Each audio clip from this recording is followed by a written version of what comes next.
Buenas tardes a todos y todas. Nos da muchísimo gusto que nos acompañen en esta que es la primera sesión de nuestro ciclo 2024-2,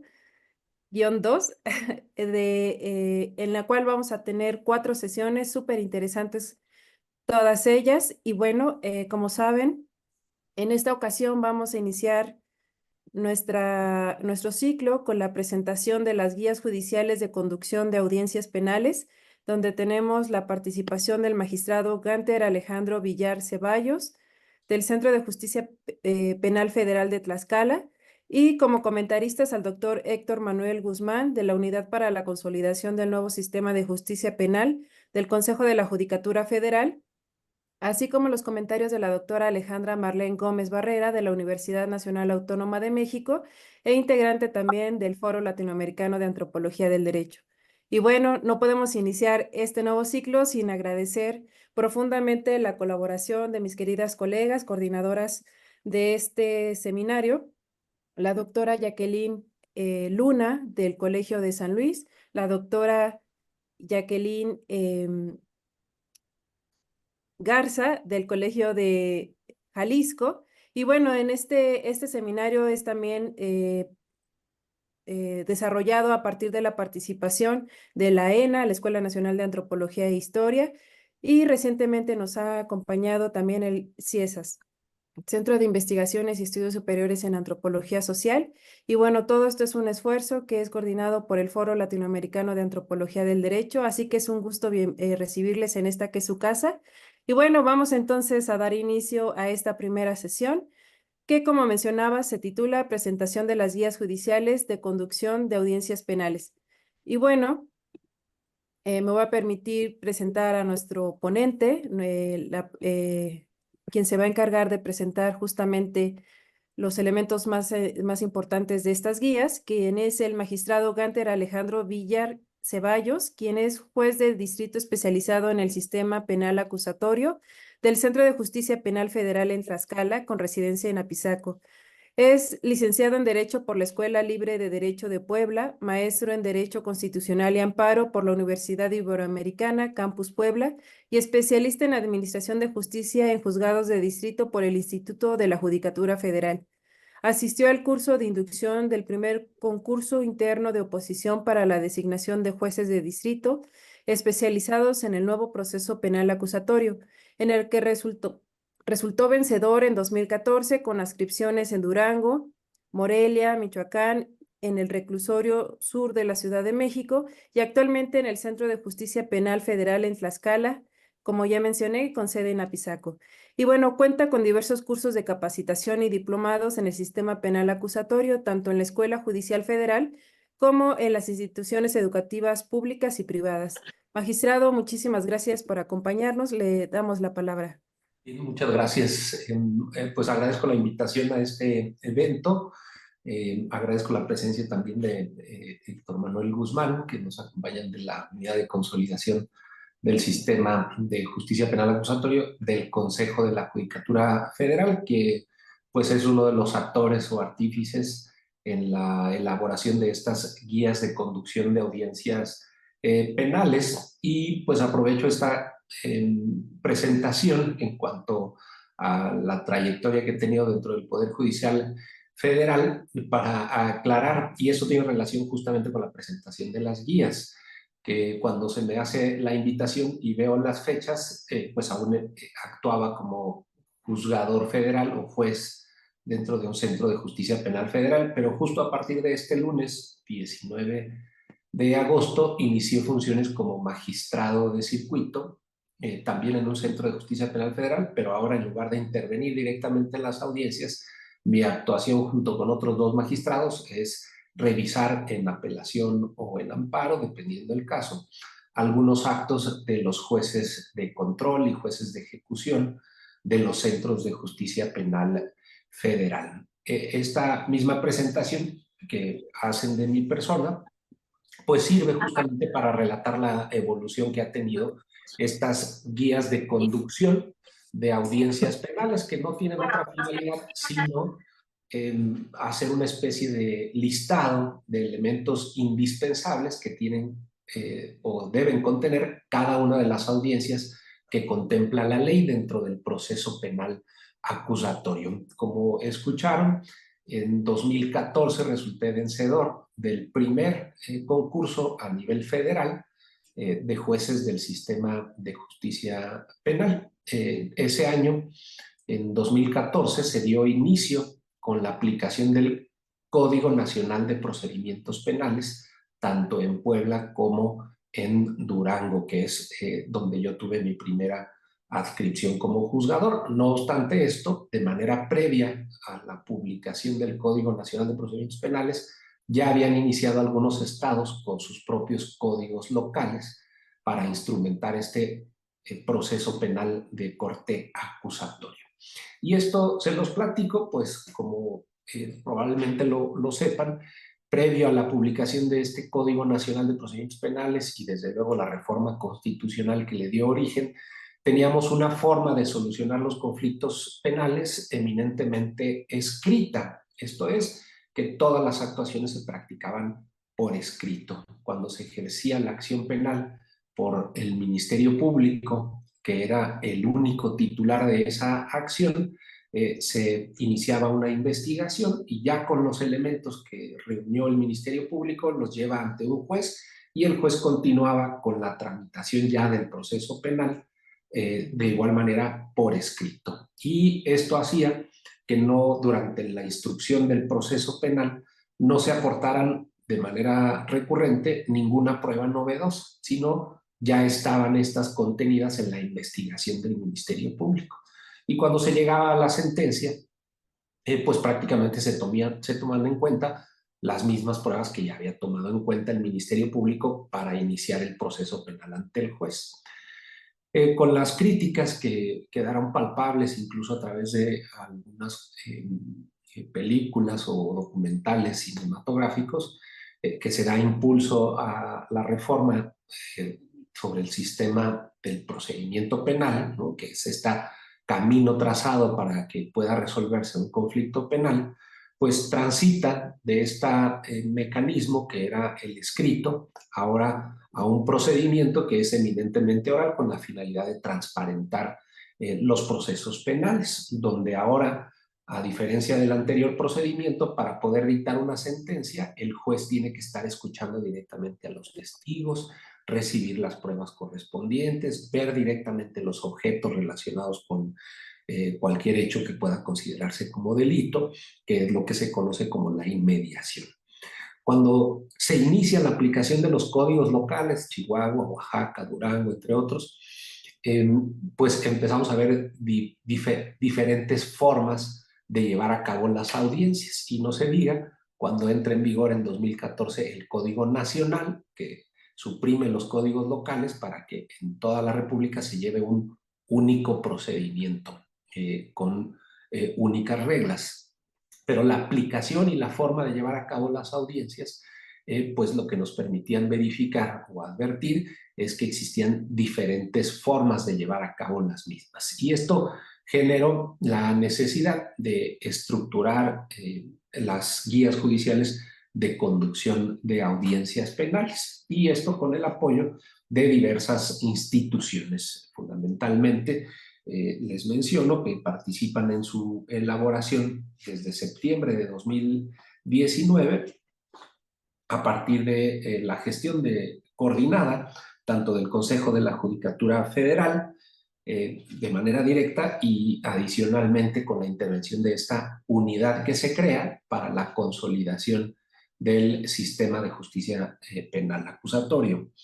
Desde luego con la oficina que está especializada en dar impulso a procedimientos de justicia, que es la Oficina Internacional para el Desarrollo de Sistemas de Procuración de Justicia del Departamento de Justicia de los Estados Unidos Mexicanos.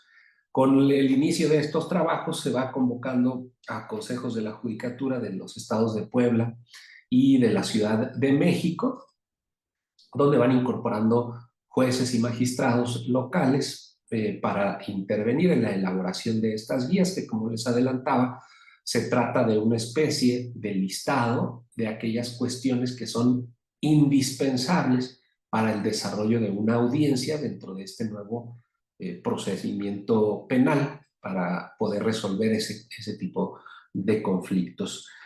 Una vez que se conforman, que se coordinan todas estas instituciones que les he mencionado, se incorporan también estos trabajos en apoyo a los mismos jueces colombianos, quienes ya habían hecho un trabajo similar, que desde luego con las características de cada sistema, pues simplemente no será útil la experiencia que ya habían tomado sobre la elaboración de unas guías similares a las que ahora les vengo a platicar o a presentar. Con esto se van conformando grupos de redactores de las guías. Esto es empezar en una hoja en blanco y con estos dos grupos iniciar con los esquemas, aquellos aspectos que se consideran trascendentes para su elaboración. Y estos dos grupos se encargaron, el primero de ellos, para elaborar las guías que son relacionadas con la parte inicial del procedimiento, que es la investigación inicial y su complementaria ya ante el juez que va verificando la legalidad del desarrollo del procedimiento. Y un segundo grupo que se encargó de elaborar las guías relacionadas con la etapa intermedia, donde ya se va a definir los hechos y los testigos que se van a llevar a un juicio y desde luego propiamente el juicio. Y esto se hace, como les decía, con la intervención de jueces y magistrados federales, de jueces y magistrados del Estado de Puebla y también de la Ciudad de México. Esto inicia en septiembre de 2019 y posteriormente se incorpora la necesidad de elaborar guías relacionadas con la justicia para adolescentes. Y aquí se incluyen a un juez de Yucatán y a personal administrativo especializado justamente en la justicia para adolescentes, que se encargan de elaborar este tercer apartado. Y así es como se va conformando la elaboración de las guías correspondientes.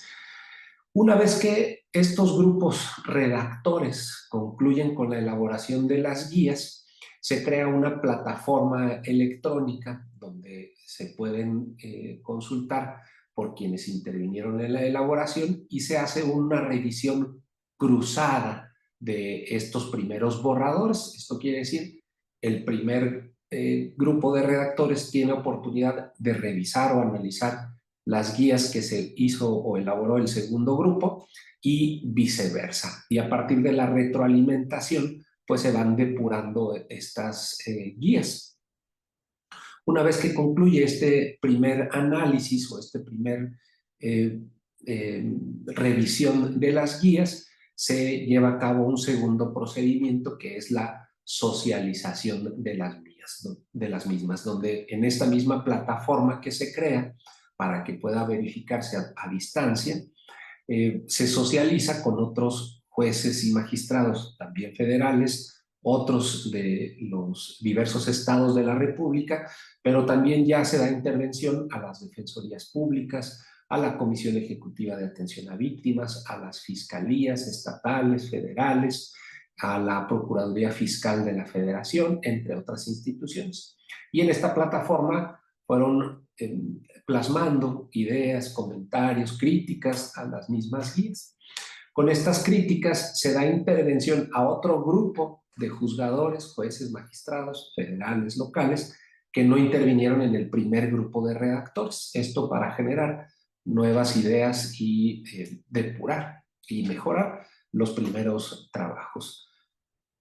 Con más de 16,000 horas por persona de trabajo en la elaboración de estas guías, pues queda un producto final, que es el que les presento y que además está consultable en la página electrónica de la Unidad de Consolidación del Sistema Penal Acusatorio del Consejo de la Judicatura Federal. En cualquier buscador, pues ponen estas palabras y les arrojará el resultado para su consulta, lo cual facilita desde luego imponerse de las mismas, analizarlas y verificar en su caso la efectividad, que justamente en el foro que tengo de antropólogos, pues resulta en demasía útil el que ustedes puedan analizarlas, verificarlas, revisar su contenido, porque este primer trabajo desde luego estará sujeto a sus mismos comentarios. y al de cualquier otra persona, justamente con la finalidad de mejorarlas. Como les platicaba, el objetivo es trazar aspectos indispensables que debe contener las diversas audiencias que contempla la ley relacionadas con el sistema penal acusatorio, no solo un proceso penal, su sentencia, sino también los procedimientos relacionados con la justicia para adolescentes. Este primer trabajo lo único que hace en ese listado que les platico, pues es eliminar aspectos subjetivos que tenemos cada uno de los juzgadores, ideas personales sobre el desarrollo de audiencias, sino que se basan fundamentalmente en las reglas que contiene el Código Nacional de Procedimientos Penales, la Ley de Justicia para Adolescentes, los criterios de la Suprema Corte de Justicia de la Nación, los protocolos que ha elaborado la propia Corte relacionados con justicia para adolescentes, relacionados con la protección de derechos de grupos vulnerables, como son niños, niñas y adolescentes, desde luego las mujeres.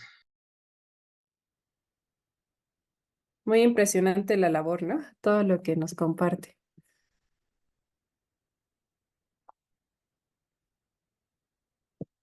Sí, como no, la verdad es que estas guías han tenido un trabajo de varios años y se utilizan, seguro lo va a referir el magistrado, se utilizan por los litigantes y los jueces en las salas de audiencia. Entonces, tienen una vocación muy pragmática. Clara, ahora también desde las ciencias sociales le sacaremos jugo también para terminar de entender los aspectos centrales de cada parte, ¿no? De estas audiencias. Una disculpa nuevamente por la interrupción.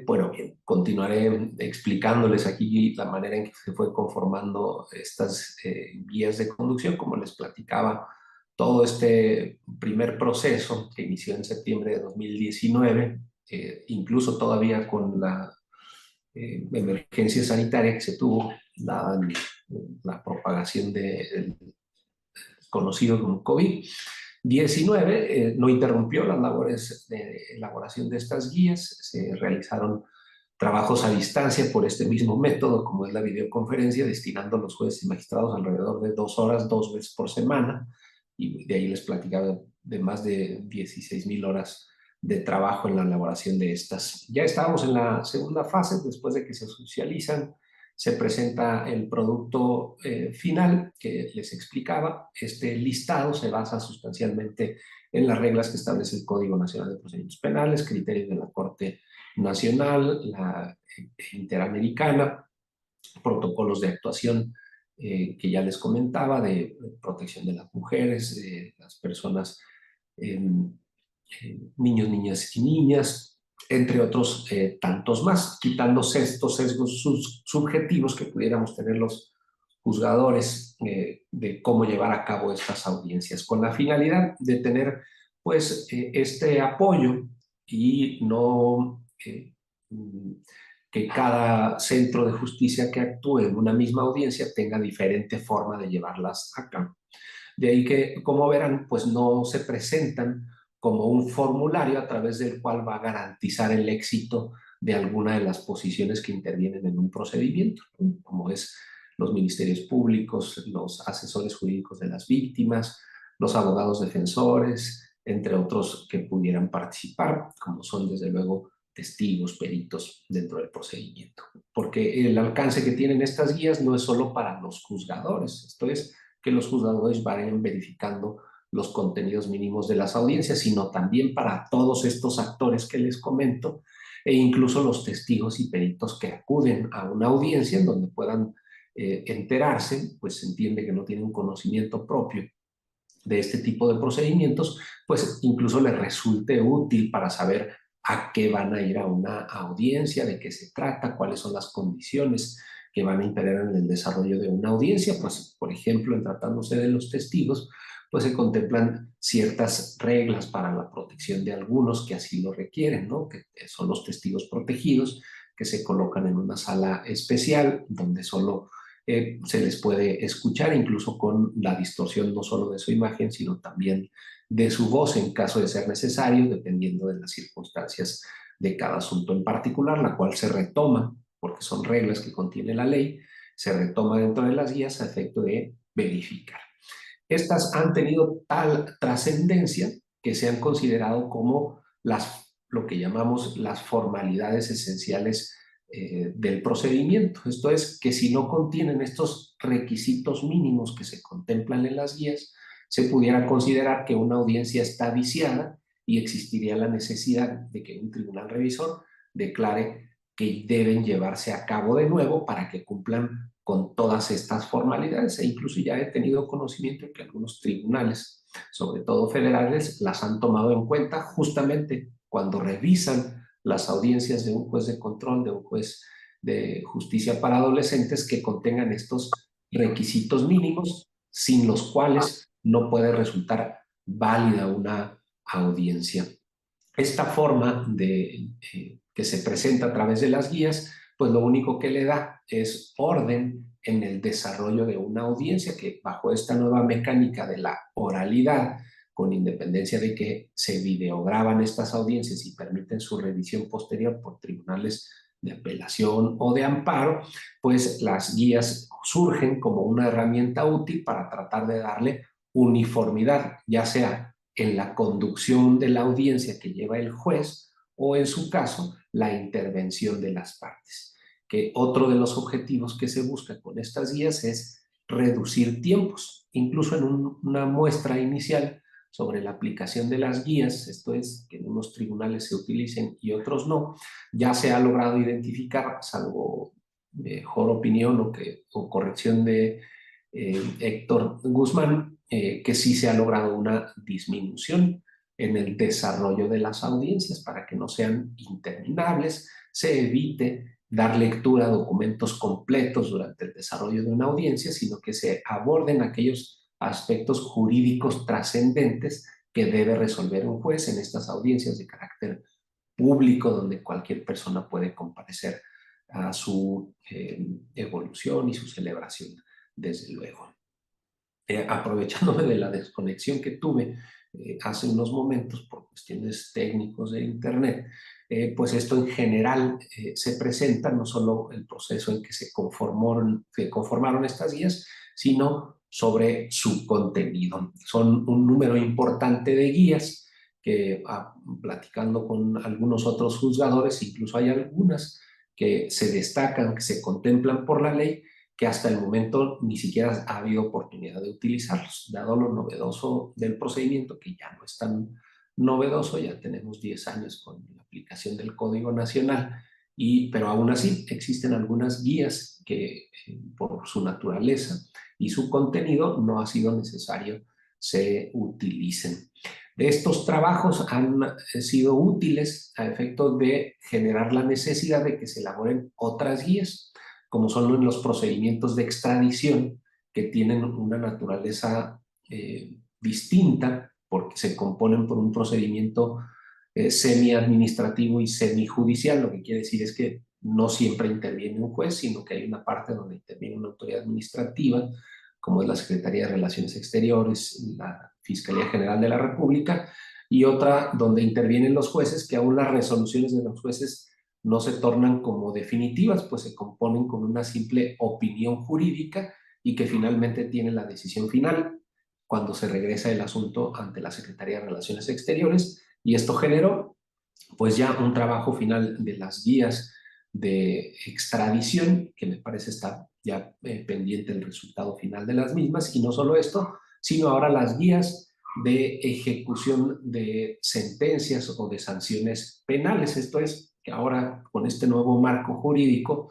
se crea un nuevo procedimiento posterior a la sentencia, para que ahora sean los jueces los que se encarguen de revisar el cumplimiento de las sentencias penales con una nueva ley, que es la Ley Nacional de Ejecución de Sanciones Penales, o de ejecución penal, en donde pues surge la necesidad de que, con el impulso de estas primeras guías, se estén elaborando estas nuevas. Y no solo ellos, sino que la oficina, esta que impulsa el desarrollo de los sistemas de justicia de Estados Unidos, pues esté ahora impulsando, incluso con la publicación del Código Nacional de Procedimientos Civiles, pues se esté ya pensando ir hasta este tipo de procedimientos, relacionado también con la justicia laboral, que ya también se incorpora a los procedimientos orales para su elaboración, pero pues estas todavía están en ciernes, de ahí que pues la trascendencia que han tenido estas guías que les venimos a presentar,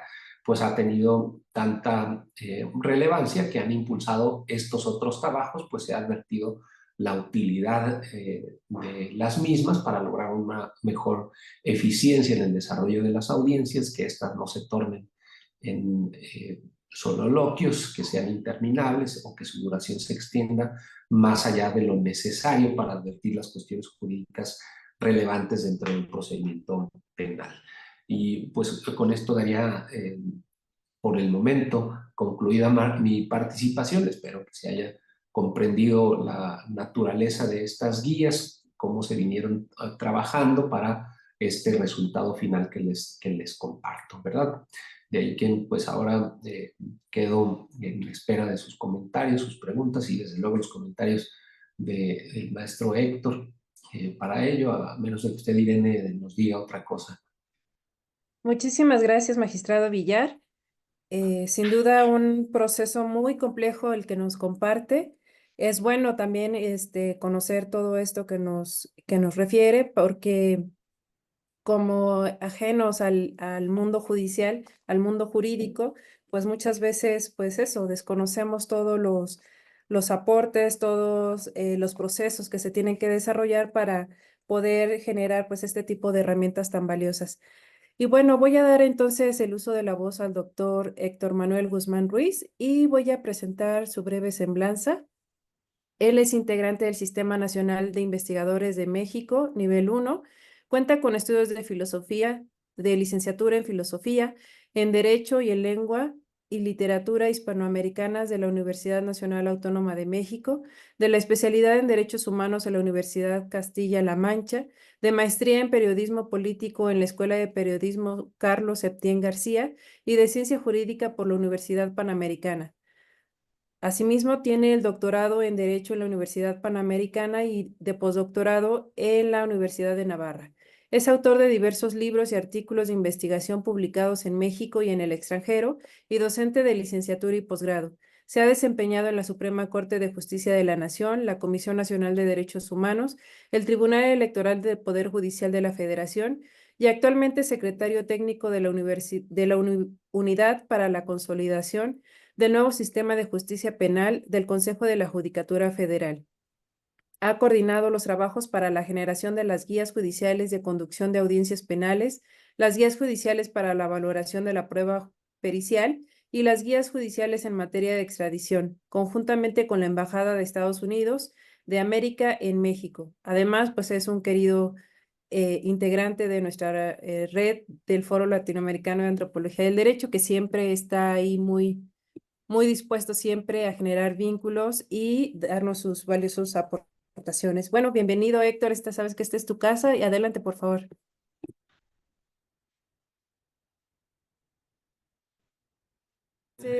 Esté ahí también con algunos temas, pero en lo que se incorpora nuestro amigo Héctor, pues simplemente para complementar algunos de los temas que les he venido platicando.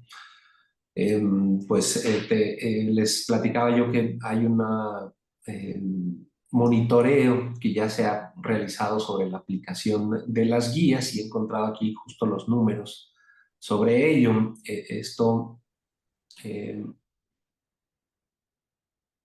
Este monitoreo que se empezó a realizar, como les platicaba, donde en un ejercicio espejo en centros de justicia penal federal en distintos lugares como son Chihuahua, Sonora, Ciudad de México, el Estado de México, Puebla, Oaxaca y Quintana Roo.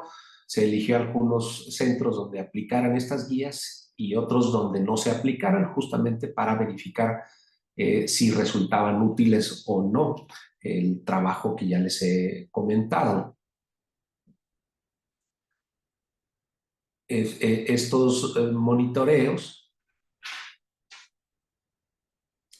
tienen como resultado el análisis de 78,344 audiencias del análisis de todas estas, arrojaron unos resultados preliminares que de manera positiva permitían advertir que el uso de las guías tenía al menos una reducción de 4 minutos en el global de duración de las audiencias. Esta reducción de la duración de las audiencias también se pudo advertir, se incrementaba en la medida que se iban utilizando con mayor frecuencia las guías. Esto quiere decir que entre más se empezaban a utilizar, se advertía una disminución en el tiempo de desarrollo de las propias audiencias. Incluso se advirtió que en el uso de las guías podía incidir en la reducción de diferimientos de audiencias. ¿Esto qué quiere decir?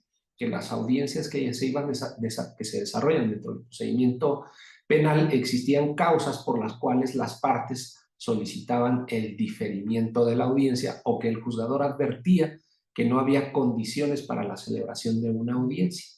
Y la utilización de las guías, al advertir justamente estos elementos indispensables dentro de las mismas, permitía verificar que previo a la celebración de la audiencia se cumplieran con esos requisitos indispensables. Y entonces, en el momento de llegar a la audiencia, como ya se tenía conocimiento de su cumplimiento, se evitó o se logró evitar una reducción de los diferimientos de audiencias. Así es que pues vemos cómo se cristalizan estos objetivos, no solo para lograr la reducción de duración de las audiencias, sino también evitar que los procedimientos se estén prolongando, que era uno de los defectos del anterior procedimiento escrito que ya les platicaba y que ahora con la oralidad se pretende la reducción en los tiempos.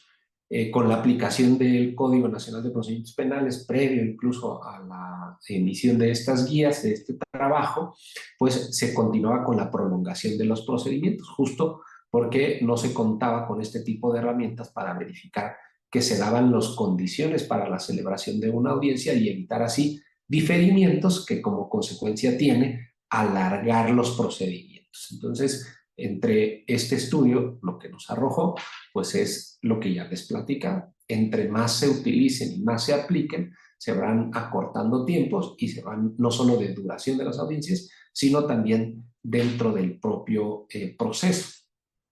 En cuanto a los resultados de todos este tipo de trabajo, el impacto de los ejercicios de esta oficina que impulsa los sistemas de justicia y la unidad de consolidación del Consejo de la Judicatura Federal,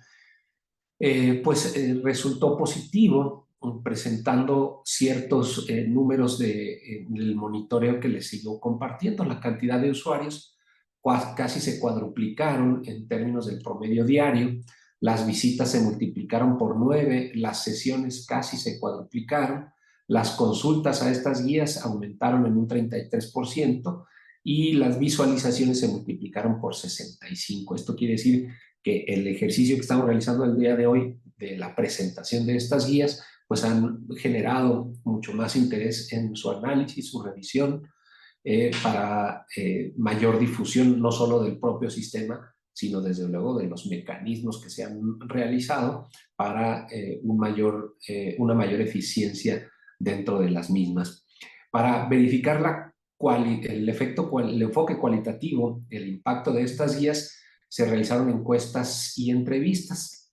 Se encuestaron alrededor de 1,000 servidores públicos, identificando que un 77.2% de ellos sí conocían las guías. De estos, un 50% las estaban utilizando, un 40% lo hacían con mucha frecuencia y que además de esto, un 92% de los encuestados estaban satisfechos con el uso de estas guías durante las audiencias, mientras que un 95% las consideran útiles tanto dentro como fuera de las propias audiencias. Esto es, incluso para fines de enseñanza o pedagógicos, resultan útiles, pues van trazando las ideas que deben desarrollarse dentro de un procedimiento penal, tanto así que también se ha buscado la incorporación en algunos planes de estudio de universidades del derecho para incorporar dentro de los mismos la aplicación de estas guías, sobre todo en materias relacionadas con los procedimientos penales, evidentemente. Qué maravilloso todo lo que nos comparte, magistrado, pues, justamente por toda esta depuración, toda esta puesta en marcha, todo este análisis que ya se ha hecho con los mismos operadores y con los usuarios finales, digamos, a los que estuvieron diseñadas estas guías. Muchísimas gracias. Y bueno, veo ahí que ya se pudo incorporar el doctor Héctor. Adelante, por favor. ¿Qué tal? Una disculpa, creo que igual yo también tuve ahí dificultades para la conectividad, ya andamos por acá. Y lo que yo les puedo compartir, pues está un poco en la lógica de lo que ya refería el ahora magistrado Danter. La aplicación de estas guías no solamente pues, está pensada para el ámbito estrictamente forense, que ya sería mucho decir, sino que tiene una perspectiva también decididamente académica, en la medida, digamos, en que estas guías pues ya son utilizadas por jueces y juezas concretos, por litigantes en causas penales reales, digamos, en la medida en que los operadores ya profesionales les dan uso, pues identificamos también en consecuencia que las guías tienen una salida, pues, hacia las universidades, porque pues es un poco identificar que estos instrumentos a los alumnos, a los profesores les van a servir para hacer este puente en un área en la que históricamente hemos tenido déficits, que es la vinculación del aula, de la teoría, con la práctica. Hemos visto históricamente cuando estudiamos, Ganter y yo, para no ir más lejos, que los profesores nos decían con, no sé si honestidad o ironía, que pues yo les enseño esto, pero ya la realidad van a ver ustedes cómo se hace. Y bueno, era un poco una resignación.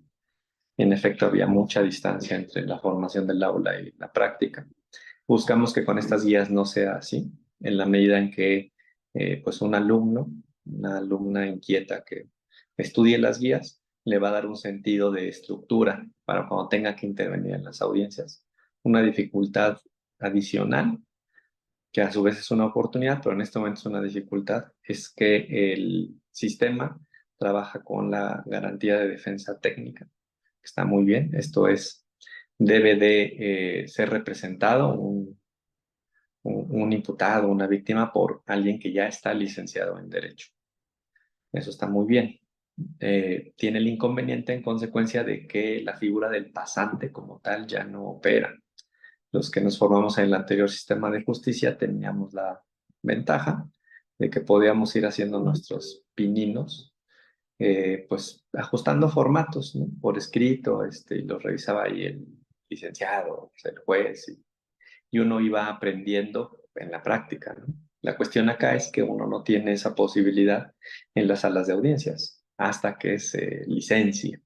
Entonces, si no hay una aplicación, digamos, en las universidades para fomentar la oralidad en el aprendizaje y en la práctica, los alumnos pueden salir incluso con una limitación aún mayor que las que teníamos los que nos formamos en el anterior sistema.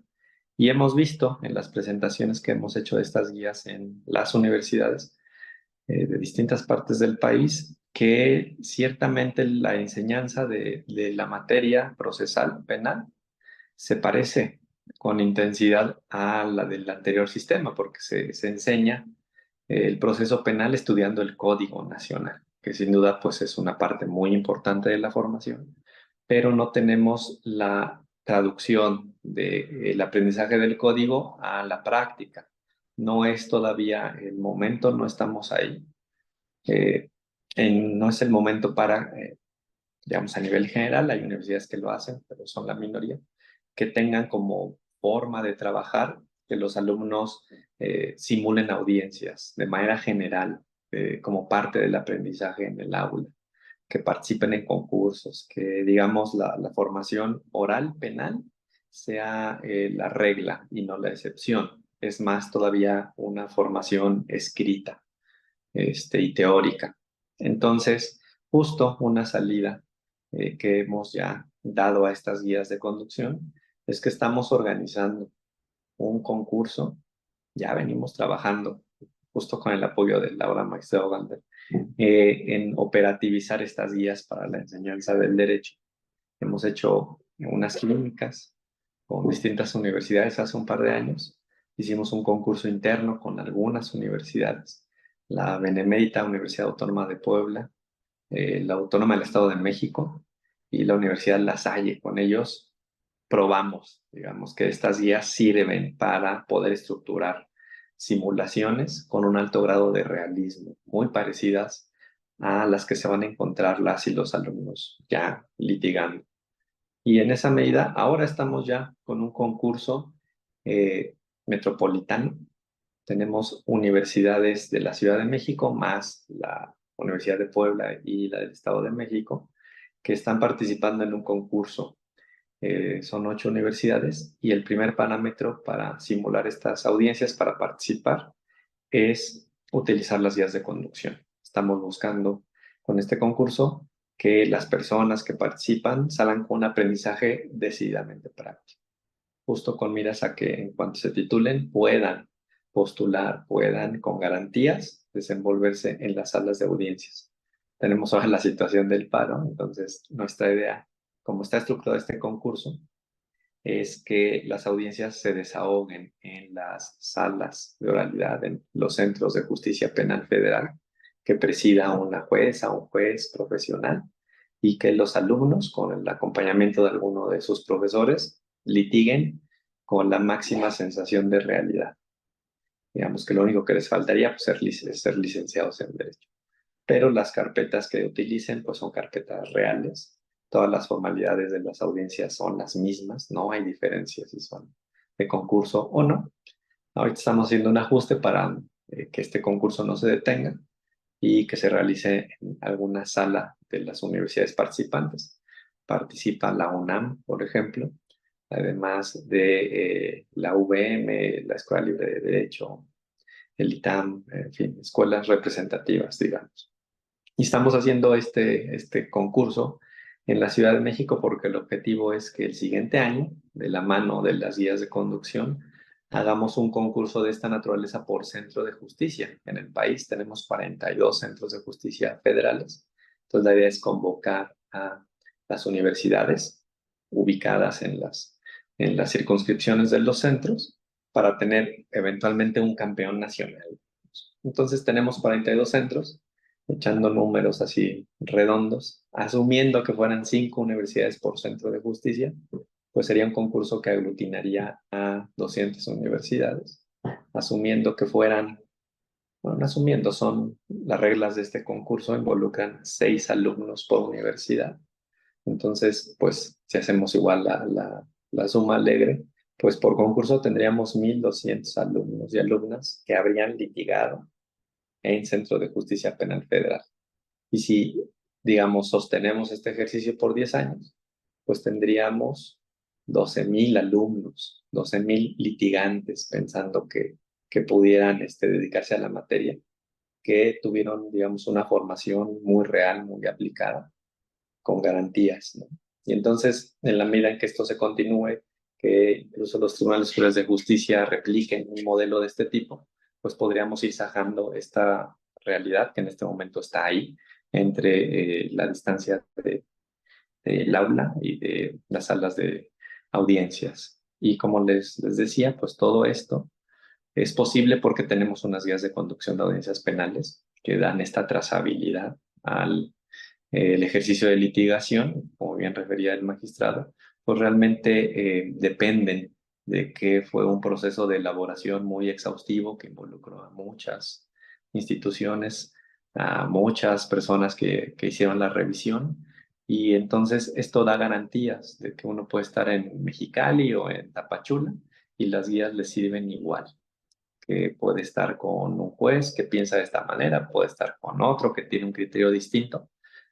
Al final del día no sería tan relevante en términos generales porque la estructura de la audiencia es la que se indica en las guías. Entonces las guías marcan el mínimo de la información necesaria y eso da muchas garantías. Ya podrán haber algunos temas más de detalle, más sutiles, en donde las diferencias en los casos sin duda sean relevantes, pero difícilmente si uno con su guía y estructura de esa manera, la audiencia va a estar va a estar descobijado, digamos, ¿no? O sea, sí da muchas garantías de que el ejercicio de litigación puede realizarse de una manera solvente para inhibir, digamos, lo que hoy en día sigue siendo algo constante en las salas de audiencias federales y locales, de que a pesar de que el Código Nacional de Procedimientos Penales es único, pues cada juez le da su propio matiz, su propia interpretación. Entonces, pues una jueza pide 5 cosas, otro juez pide 7, y los litigantes, para no fallarle, pues ofrecen 9 cosas. Y eso hace que las audiencias se vayan haciendo cada vez más largas y que no resulten tan sustantivas, que el debate no sea tan ágil. Entonces, estas guías pues son un libro, ¿no? En efecto, está ahí publicado en la página de la unidad, pero ante todo pues es como una herramienta de política judicial para atender simultáneamente varios aspectos que están presentes en la academia y en la práctica. Entonces, creo que es lo que yo les podría transmitir en relación con este tema, complementando un poco lo que ya con mucho detenimiento refirió el magistrado Ganter. Muchas gracias. Muchas gracias, Héctor. Sin duda será súper interesante conocer la experiencia de estos concursos que señalas. Y bueno, ya podremos platicar posteriormente de ello. Muchísimas gracias. Y voy a darle la palabra a la doctora Alejandra Marlene Gómez Barrera. Ella es doctora en Gestión y Resolución de Conflictos, Menores, Familia y Justicia Terapéutica. Tiene el máster universitario en menores en situación de desprotección y conflicto social por la Universidad de Vigo. Es especialista en Derecho de Menores por la Universidad Nacional Autónoma de México. Es autora de libros y artículos especializados en justicia penal para adolescentes y es coordinadora del Grupo de Trabajo Adolescencias, Juventudes, Violencias y Derechos y del Observatorio Latinoamericano de Justicia Penal para Adolescentes del Foro Latinoamericano de Antropología del Derecho. Es profesora de tiempo completo por la Facultad de Derecho de la UNAM e integrante del Sistema Nacional de Investigadoras e Investigadores nivel 1 del CONACYT. Bienvenida, Alejandra, muchísimas gracias. Adelante, por favor. Hola, muchas gracias. Buenas tardes. Y bueno, yo solo quisiera aportar en esta idea voy a proyectar, de redondear esto que ya han venido comentando sobre el uso didáctico de las guías, ¿no? Para mí, esto no solo es como una guía para los jueces, que entiendo que puede ser que esa es una parte de su origen, sino que sirve mucho, como ya lo comentaba el doctor Manuel, en relación a las y los estudiantes, ¿no? Las y los juristas, para su capacitación, su formación, pero además da un paso, ¿no? Yo le veo un extra que puede ser este tema de democratizar qué es lo que pasa en los procesos judiciales. Como bien lo comentaba la doctora Irene, justamente puede servir como una vía para comprender, para qué es lo que sucede en la audiencia y por qué pasa lo que pasa y por qué siguen lo que sigue la secuencia y por qué se va haciendo por temas para aquellas personas que no se dedican al derecho, pero que sí están interesadas en conocer lo que ocurre en las audiencias. En este caso estamos hablando de otros científicos sociales, como podría ser la antropología, la misma psicología, que es humanidad, ciencia social ahí, y, por ejemplo, la sociología, ¿no? Básicamente, pero esto se extiende a cualquier otra que quiera participar en procesos de justicia y que quiera saber, no solamente a nivel de perito o perita experta en su participación, sino también como estos análisis que se hacen en las audiencias, ¿no? Y, por ejemplo, yo tengo aquí abierta el tema de la audiencia de acceso a registros. En un primer paso nos señala a registros de la investigación, que esta es una parte de la etapa inicial, ¿no? La primera parte. Entonces, la primera parte justo nos habla cuáles son las directrices, ¿no? Nos dicen dónde nos ubicamos, nos dice en una sola línea cuál es el objeto, ¿no? Que es que la persona juzgadora debe atender las directrices generales de la audiencia. Nos dice que esta audiencia la va a solicitar la defensa o el imputado y nos señala además que justamente el punto de discusión va a ser que el Ministerio Público no permite el acceso, ¿no? Entonces, por ejemplo, esto ya nos dice que hay una herramienta a la cual se puede recurrir cuando no se les da el acceso a la carpeta. Entonces, ¿qué es esta audiencia? Y entonces después nos va marcando en un segundo momento justamente la intervención de las partes restantes. En este caso, pues pienso yo que podría ocurrir que fuera la víctima, que fuera el ofendido, que pueden fungir también, sobre todo si tienen algún interés específico en alguna información o algún uso que se pueda hacer sobre la información de la investigación, como su domicilio, nombre, redes sociales, ese tipo de situaciones que llegan a ocurrir y que llegan a estar dentro de las carpetas y que a veces generan un poco de preocupación. Y luego justamente nos habla ya que se escuchó esto nos va diciendo justo que en la audiencia se va a abrir la audiencia, van a presentar las partes, primero quien solicita, luego quien justifica por qué no concede, en este caso el Ministerio Público, luego se da parte o se da la oportunidad de expresar o manifestar, pero después viene la parte de la decisión judicial, ¿no? Y aquí justamente creo que aporta mucho al conocimiento no especializado, a las personas que no están especializadas, a saber qué es lo que se va a resolver en esta audiencia, ¿no? Entonces, por ejemplo, en el caso de que proceda, justamente pues se ordenará al Ministerio Público dar el acceso a los registros o que expida copias. Y bueno, aquí lo que les decía sobre el tema de las víctimas, excepto los registros que están sujetos a reserva y se fija un plazo para ello, ¿no? Y entonces vemos que el juez resuelve, entonces nos especifica sobre cuál es el objeto de la audiencia, nos especifica cuál es el proceso de la audiencia, pero también nos especifica qué debe derivar de la audiencia, ¿no? Y eso me parece que lo hace de una manera bastante sencilla, ¿no? O sea, logran esta parte de reducir la complejidad y lo que ocurre en una audiencia, de tal forma que cualquier persona que pueda acercarse a estas guías podrá entender cuál es el objeto de una audiencia en donde se solicita el acceso a los registros de la investigación, ¿no?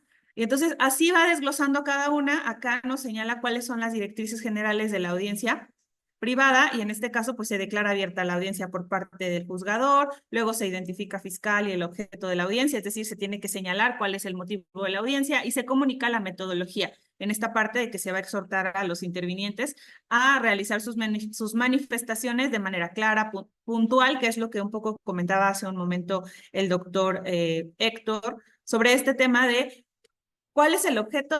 Nos va a dar una guía para saber sobre qué tengo que expresar, sobre qué tengo que argumentar y razonar, para después también, evidentemente, marcar el tema de la oralidad y de evitar la lectura de documentos, o si es el caso, pues que se limite al máximo necesario, como lo establece el Código Nacional. Entonces, esto está hecho de tal manera que incluso la persona no especializada pueda comprender de qué se va a tratar la audiencia. Y así van desglosando cada una de las audiencias que se van que se contemplan, perdón, en el Código Nacional. Y esto me parece que ayuda muchísimo también a la preparación de esa defensa técnica, ¿no? Es decir, las personas litigantes podrán tomar como base estas guías y desarrollar sus argumentos, ordenar sus ideas, ordenar temáticamente y cronológicamente qué es lo que se va a debatir y entonces acudir a las audiencias de una manera ya más preparados, más ordenados, y creo que también esto justo incide en el tema del tiempo, ¿no? No van a estar divagando, no van a estar, van a tener ya ahora sí que van a ir al grano que tienen que desahogar en cada audiencia. Entonces, eso me parece a mí que es muy interesante, que es un gran aporte.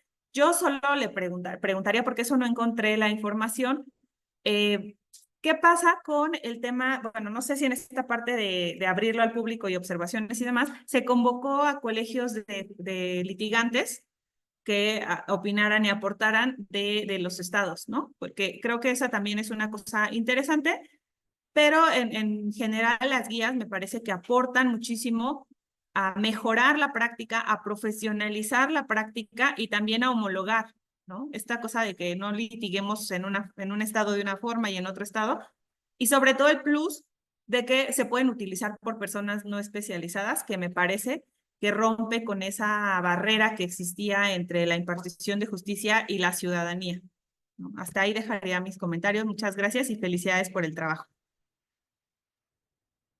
Muchas gracias, doctora Alejandra, por sus comentarios y también por proyectar la guía para que quienes nos acompañan puedan irse dando una idea. Obviamente compartiremos el link para que lo puedan consultar ampliamente. Y bueno, invitaría, es el momento de hacer la ronda de preguntas y comentarios. Aquí tenemos en la sala ya una intervención que me va a permitir leer. Preguntan si con la reforma al Poder Judicial se podría ver afectados estos avances que se ha logrado con las guías de audiencia. Entonces, esta sería una primera intervención en lo que se animan con las siguientes.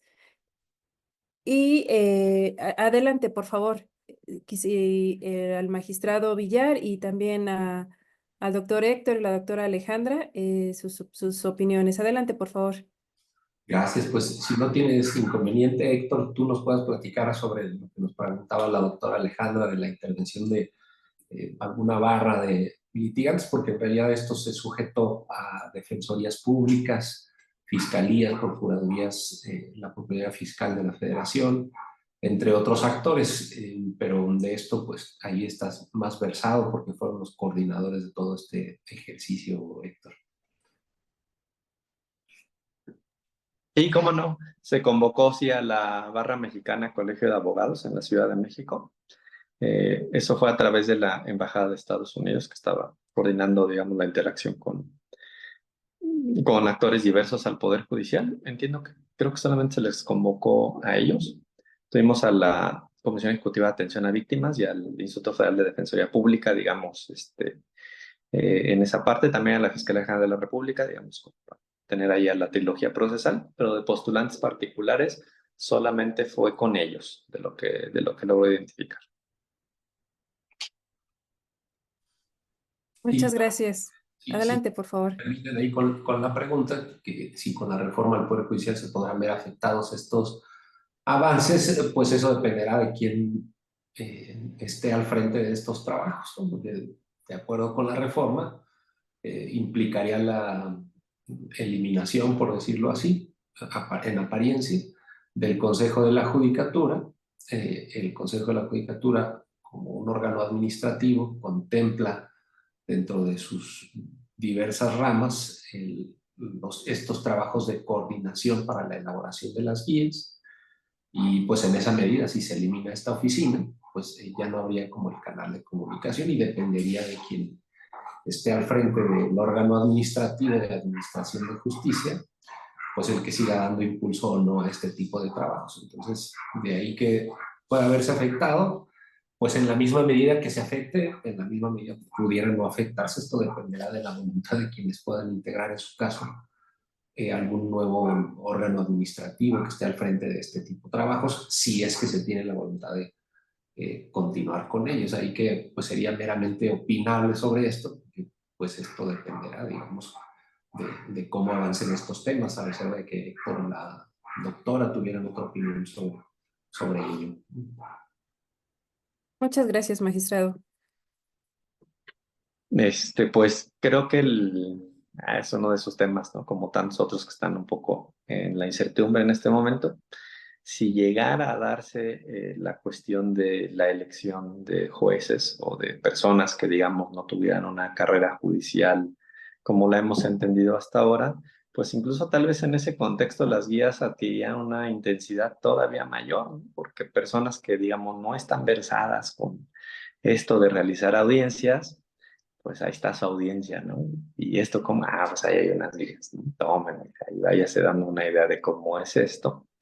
Esta forma, digamos, no así como nosotros la estamos proyectando, de que los postulantes, por decir algo, se integren a la judicatura o se vuelvan pues, jueces, no es tampoco ajena al estado del arte. En Estados Unidos es algo que sucede con cierta frecuencia, que postulantes que tienen mucha trayectoria pues son elegidos para incorporarse como jueces de primera instancia, digamos. Que allá tiene una distinción entre juez y magistrado, al revés de la nuestra.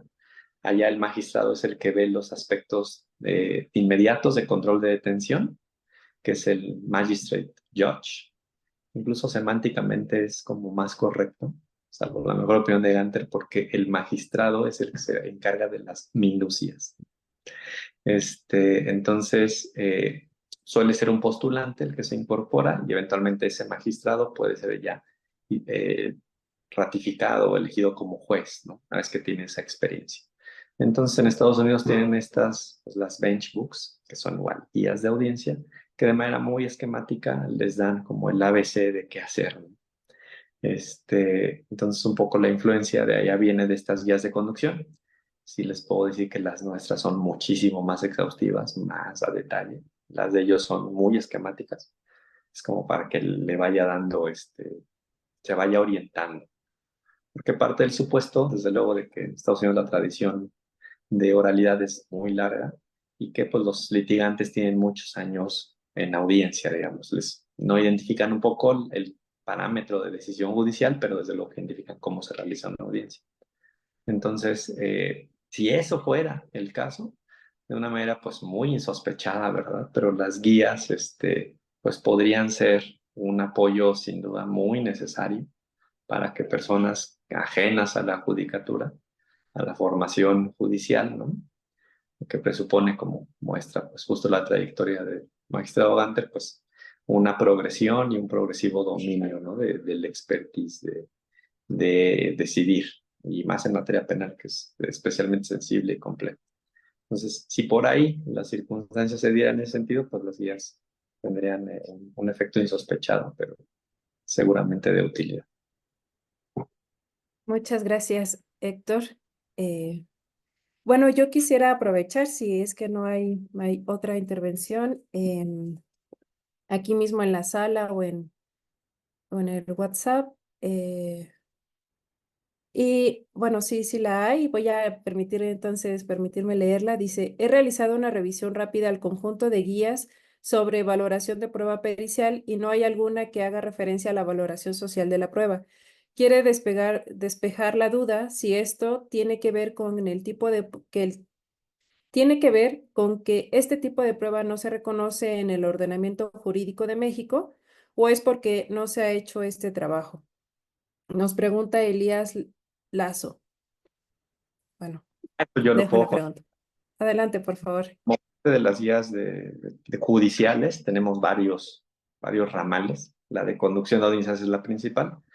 Generamos ya y se publicaron unas guías en materia de extradición, recientes, esas son las últimas, que tienen la peculiaridad de que es un procedimiento administrativo, pero se sigue en forma de juicio, y tiene una ley muy antigua, de los 70s, y pensada para un procedimiento escrito, y ahora es oral por jueces de centros de justicia. Entonces ahí tenemos una guía que, haciéndole el comercial, pues ya está bien. Y hemos generado junto con la ahora Escuela Nacional de Ciencia Forense unas guías para la valoración judicial de la prueba pericial, que es un poco a lo que se refiere esta pregunta. Tenemos 2 tomos ya publicados con varias especialidades. Viene un tercero en camino y ahí sí les puedo asegurar, traemos una guía específica en materia de antropología social. La están realizando unas expertas, igualmente coordinadas por la Escuela Nacional. Entonces, sin duda que sería muy bueno, ¿verdad? Que eventualmente el FLAT pudiera darnos su opinión sobre estos borradores, como parte de este proceso, les digo, de legitimación y pues de que haya más ojos y más manos para que las guías sean mejores. Entonces, la expectativa que tenemos es de que estas guías se puedan publicar hacia el primer semestre del año que viene. Ya tenemos unos primeros borradores, pero como ya refería el magistrado Ganter, su proceso pues de revisión es exhaustivo, es parecido al de las guías de conducción. De hecho, está inspirado en las guías de conducción. Solo que aquí, además de la revisión de juezas y jueces federales y locales, hay una participación muy importante de la Fiscalía General de la República, y a través de esta fiscalía, pues de la Coordinación de Servicios Periciales, que es la que encabeza la Conferencia Nacional de Procuración de Justicia en el ámbito pericial. Entonces, a través de ellos, que revisan las guías, se abre la revisión para que todas las áreas forenses del país la revisen también. Entonces, está ya bien en camino. Habrá que esperar un poquito más y ya pues un poco aquí comprometiéndolos, ¿verdad? Para que el FLAT se sume a la revisión, porque es muy importante que esté muy legitimada, gracias a los comentarios de la revisión de los expertos. Sí les puedo decir, porque ya lo vi, el primer saque que viene de la UNAM, como sucedió con las otras guías ya publicadas, viene bien, es robusto. Entonces creemos que la observación, el análisis, pues ya se facilita un poco porque la guía de inicio viene con mínimos de calidad y se va a enriquecer con ustedes los aportes. Gracias. Muchas gracias, Héctor, que está genial esta parte de también estas guías sobre la prueba pericial. Sin duda, el FLAT tendrá mucho interés en poder reflexionar al respecto a partir de la amplia experiencia de nuestros colegas que llevan años haciendo prueba en antropología, prueba pericial, presentando peritajes, perdón. Y bueno, yo solamente quisiera comentar que justo sobre las guías que se están presentando el día de hoy, me parece que también es muy importante destacar, como ha sido señalado, que la parte sobre justicia para adolescentes fue obviamente elaborada a partir de la colaboración de las autoridades correspondientes, pero que estas mismas autoridades especializadas en justicia para adolescentes colaboraron en la parte de las audiencias en adultos, ¿no? Es decir, para terminar de revisar pues las actuaciones o las intervenciones de manera más específica, vigilando pues obviamente los derechos de las personas adolescentes. Y en este sentido me parece que será muy valioso revisar con detenimiento pues esta parte y no sé si nos lo pudieran ampliar, que tal vez desde mi desconocimiento también, ¿verdad? Por ser antropóloga y no abogada, eh, bueno, en mi ejercicio como antropóloga, etnógrafa de burocracias penales, particularmente la justicia para adolescentes, es decir, el trabajo antropológico en los juzgados para adolescentes, he podido observar que en muchas audiencias se puede apreciar que los adolescentes o las adolescentes cuando están ante un juez, en algunas ocasiones pueden señalar haber sido, pues, haber recibido malos tratos al momento de la detención, algún otro de los operadores. Y bueno, ahora con esta guía, saber, digamos, sobre la parte en específica o el procedimiento específico, ¿no? Que podrán seguir tanto ellos como sus defensores, pues, para hacer, pues, estas manifestaciones y la actuación de los jueces al respecto, ¿no? Es decir, cuando reciben esta información, ¿qué podrán realizar al respecto? ¿O cuál sería el procedimiento a seguir de manera específica, homologada, revisada, ¿no? Para poder dar este seguimiento, pues, a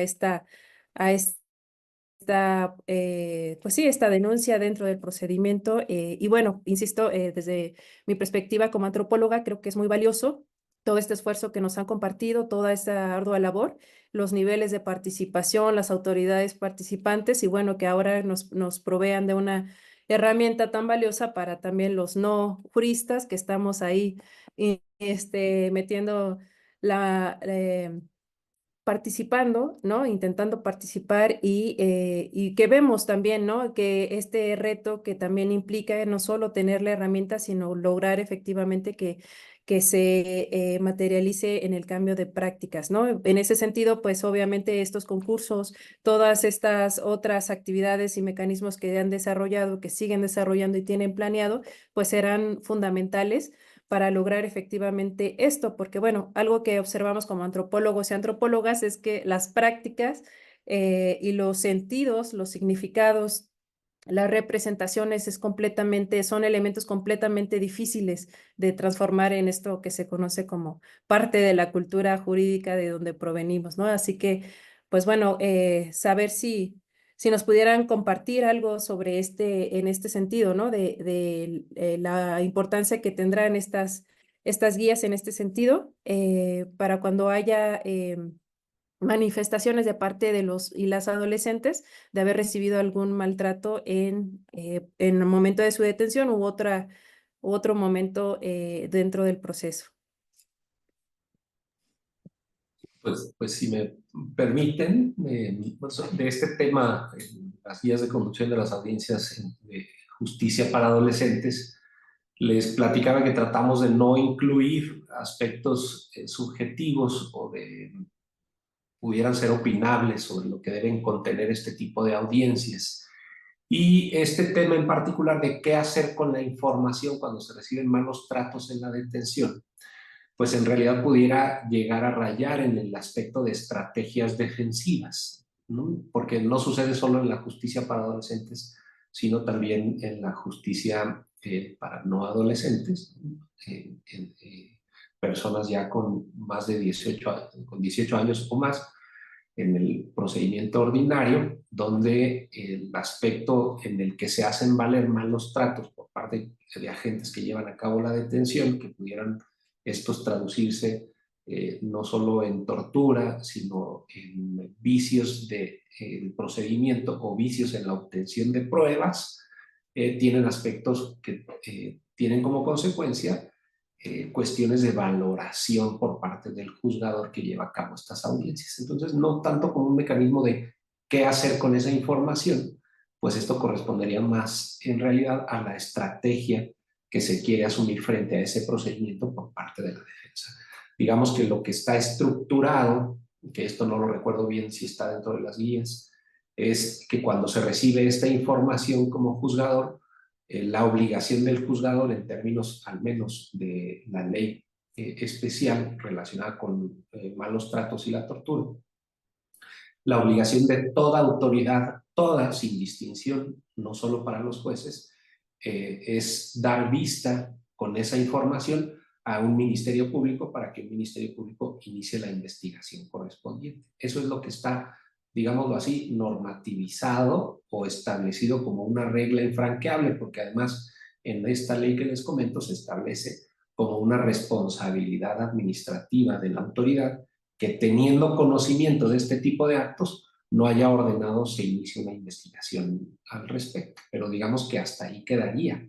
Sobre las consecuencias de esa investigación, pues esto tendría que ver con lo que ya les comentaba desde mi punto de vista sobre una estrategia defensiva en relación a este asunto, con independencia de que esa vista incluso pueda redundar no solo en una responsabilidad penal, sino posiblemente también en administrativa, ¿no? Pero no sé si tengan alguna otra visión sobre ello, Héctor o la doctora Alejandra. Sí, yo creo que un punto a favor, digamos, de estas guías que hacen que sean especialmente útiles en el contexto de pues de la inmediación, ¿no? De la oralidad, o sea, de estar ahí argumentando y que pueden surgir cosas como puede ser tal cual que una audiencia, un adolescente refiera, oiga, me pasó esto, y tal vez eso no era la materia de la audiencia, no se estaba discutiendo la medida socioeducativa, era otra cosa, y de repente surge, que es algo que pues como la mejor experiencia el magistrado Ganter puede identificar. Las audiencias son un poco como en el béisbol, la tercera base, ¿no?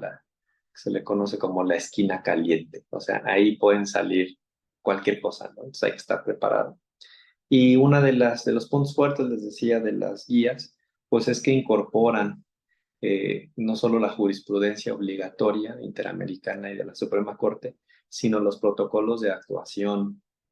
Y en esa medida, en el caso específico de adolescentes, viene el protocolo de actuación de la Suprema Corte para juzgar con perspectiva de niñas, niños y adolescentes. Entonces ahí las y los jueces de Ciudad de México y de Puebla y de Yucatán que participaron en esto, ¿cierto? La consultora que nos ayudó con estas guías, pues fue la que en su momento tuvo a cargo la iniciativa de la que derivó la ley del sistema de adolescentes. Entonces, también por ahí venía, digamos, muy fortalecido esto.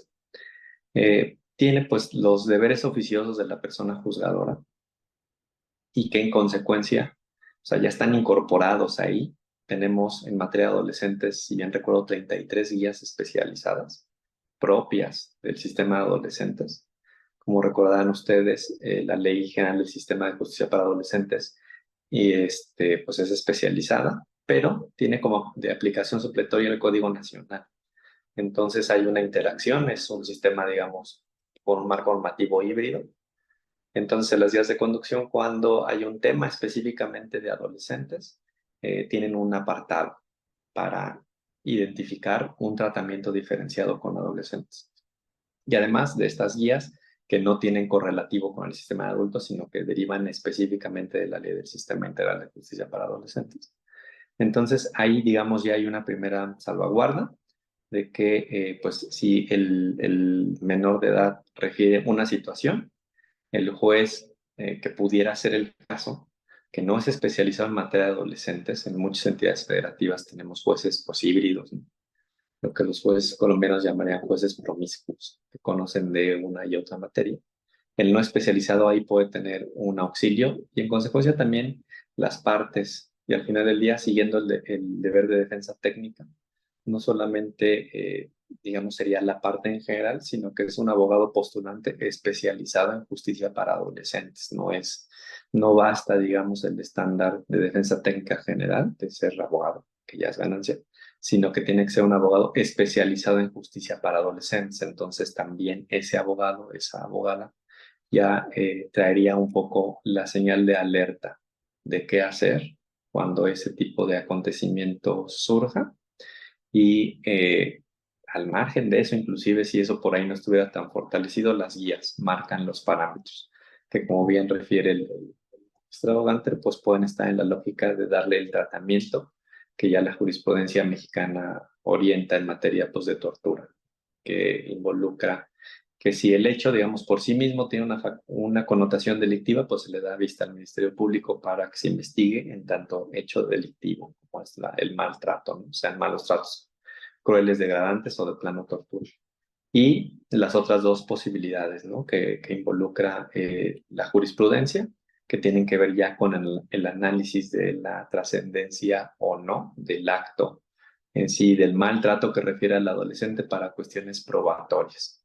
Digamos que son como las dos alternativas, como gruesas, que involucra la jurisprudencia mexicana en el tema específico de la tortura, que se investigue como delito y que se realice una exclusión de lo que pueda derivarse del maltrato para efectos de perjudicar la situación jurídica del adolescente. Entonces, creo que por ahí pudiera ir.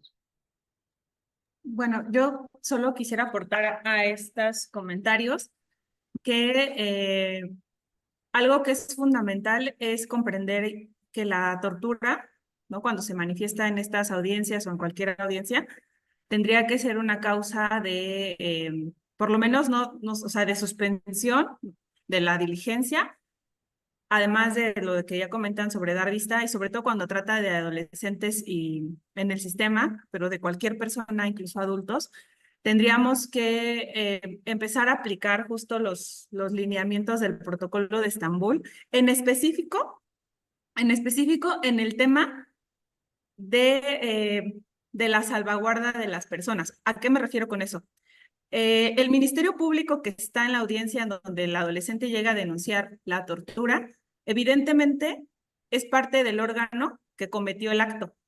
Lo mismo que los guardias o las personas que estén en la sala de audiencias, ¿no? Es decir, un guardia en la sala de audiencias también está encargado de la custodia de la persona que está, por ejemplo, privada de la libertad, y entonces hay vínculo entre estas autoridades y quienes están, por ejemplo, pensemos en el centro de internamiento, y entonces el protocolo de Estambul indica que los jueces, en este caso quienes estén investigando estas denuncias, tendrán que considerar esa comunicación de las partes. ¿Por qué?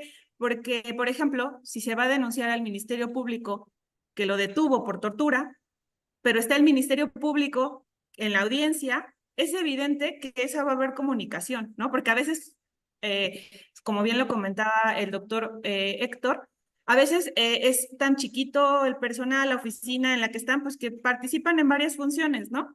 Entonces también creo que sería como ir impulsando estas buenas prácticas, ¿no?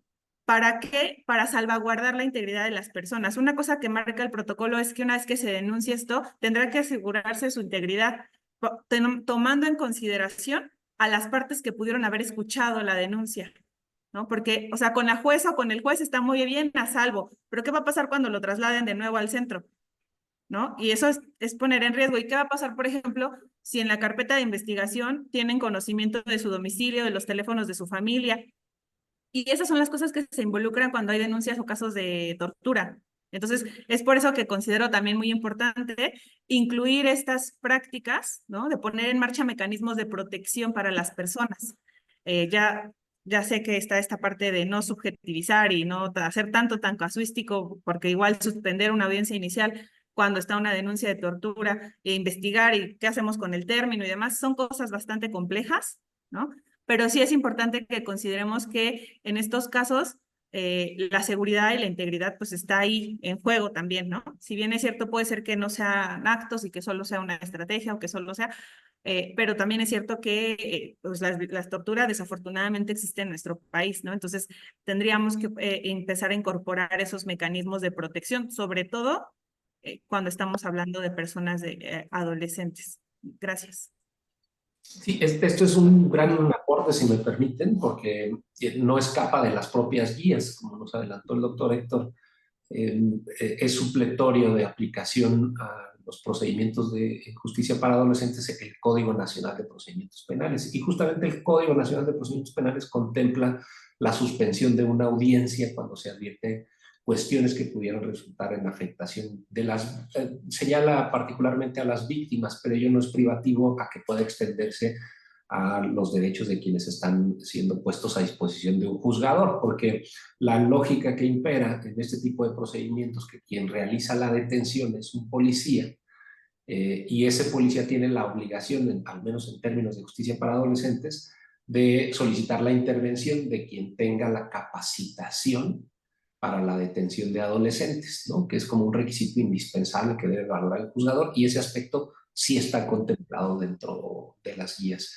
Lo que yo les comentaba, que está relacionado con la estrategia defensiva que se va a asumir, pues eso ya es propio trabajo de la defensa, ¿no? De que él advierta esta circunstancia, que está presente el policía o el Ministerio Público, que están involucrados en un acto que afecta la estabilidad emocional del adolescente, es obligación de ponerlo en conocimiento del juez, porque el juez está ahí como un árbitro, digámoslo así, que está en escucha de lo que va sucediendo. El juez evidentemente no está en el lugar de la detención, no conoce el background del asunto, y las partes pues tienen esa responsabilidad de anunciarlo, ¿no? De ahí la virtud de en esto que nos hizo favor usted, doctora, de proyectar la guía, donde va conteniendo de a qué vamos a ir a la audiencia, y entonces las partes exponen qué, los temas relacionados con la detención, ¿no? Si es una audiencia relacionada con la calificación de la detención, lo que contempla la guía es el Ministerio Público pues tiene que proporcionar esta información, y se da la intervención a la contraparte, y la contraparte puede decir esto. Si ahí surge algún tema que el juez advierta la necesidad de suspenderlo, está contemplado supletoriamente en el Código Nacional, y digámoslo así, en esa misma medida, supletoriamente las guías de conducción del procedimiento ordinario, pues el juez tiene ahí la instrucción y la palomita para darle en la guía de suspender la audiencia para verificar que, sobre todo en temas de justicia para adolescentes, generar un ambiente menos tenso para el adolescente, que de por sí comparecer ante una autoridad resulta, ¿no? Pero la labor del juez, no solo en justicia para adolescentes, sino en cualquier otro procedimiento, pues es generar esa confianza, dada la publicidad que tienen las audiencias, de que cuando se va ante el juez se pueda exponer lo que sea necesario. Por eso no son rígidas las audiencias, no, ya no es permitido que el juez diga, no, aquí venimos a hablar solo de este tema de la prueba, usted me está diciendo algo de la detención, eso no lo voy a atender. La obligación del juez es atender lo que va surgiendo dentro de la misma, ¿no? Incluso, pues la experiencia ha permitido advertir que aún con el defensor, el ímpetu de las personas pues es informar al juez lo que le va sucediendo, ¿no? Y estas guías, la virtud que tienen es justo eso, que al juez le permitirá, salió este tema, pues busco la guía relacionada con este tema para poder hacer mi chequeo de cuestiones indispensables de la actuación que debo tener para poder redireccionar en alguna u otra, ya sea suspender la propia audiencia, que además es válido, ¿no? Porque no solo ante imputaciones entre las partes, sino discusiones acaloradas o incluso hasta agresiones que se han presentado dentro de una audiencia, fenómenos naturales como sismos, entre otras cuestiones más, que desde luego impera la necesidad de suspender a toda costa una audiencia, ¿no? Pero esto sería mi aportación sobre eso. Muchísimas gracias. Estamos ya para el cierre de esta interesantísima sesión. Les agradezco muchísimo al magistrado Villar, al doctor Héctor Guzmán, la doctora Alejandra Gómez por su participación. Sin duda quisiéramos quedarnos acá más tiempo, pues, para poder escuchar todas sus participaciones, su amplia experiencia, todo el conocimiento que nos pueden compartir y tener pues este diálogo también desde la experiencia más empírica, ¿no? Desde la investigación social. Y justamente esta es una de las vocaciones del Seminario Permanente de Antropología del Derecho, poder tener espacios de encuentro. Así que les agradezco muchísimo que nos compartan todo este proceso tan largo, tan complejo, tan integral, como fueron construyendo estas guías.